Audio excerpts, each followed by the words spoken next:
Istituto Fava, oggi un'interessante iniziativa su un libro dell'onorevole Faraone che riguarda sicuramente tematiche di grande rilievo sociale. L'Istituto Quasimodo oggi ha organizzato questa giornata, una giornata che sottolinea la necessità di riflettere sui temi dell'inclusione. Attraverso la lettura di questo libro, scritto dall'onorevole Faraone, Con gli occhi di Sara, è un libro che è un continuo flusso di emozioni positive e negative, vissute dai due, dal padre e dalla figlia. Un libro che hanno letto già i ragazzi, che oggi avranno modo anche di chiedere delucidazioni su alcuni punti del testo. È un libro che consiglio caldamente di leggere anche a tutti gli operatori scolastici, in modo particolare ai docenti, che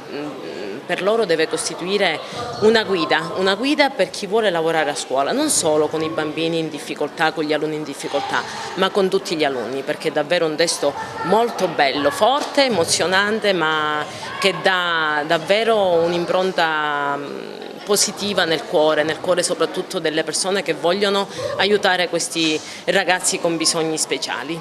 In linea con le vostre guide didattiche, non solo didattica ma anche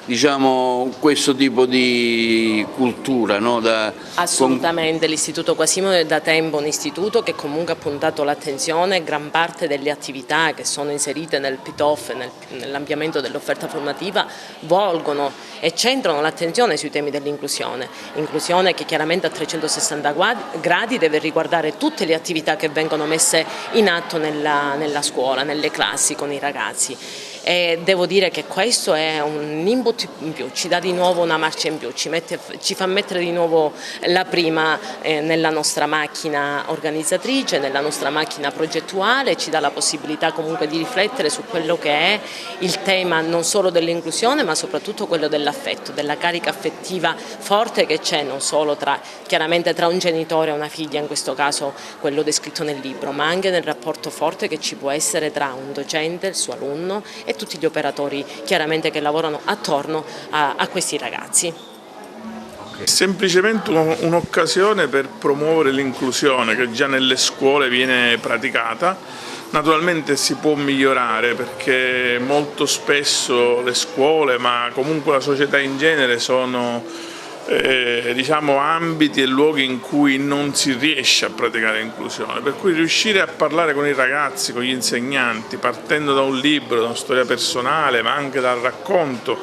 di tante altre storie di famiglie con persone con disabilità che vivono tutti i giorni un disagio e che in una società più inclusiva starebbero meglio, credo che sia importante. Allora, il libro è interessante perché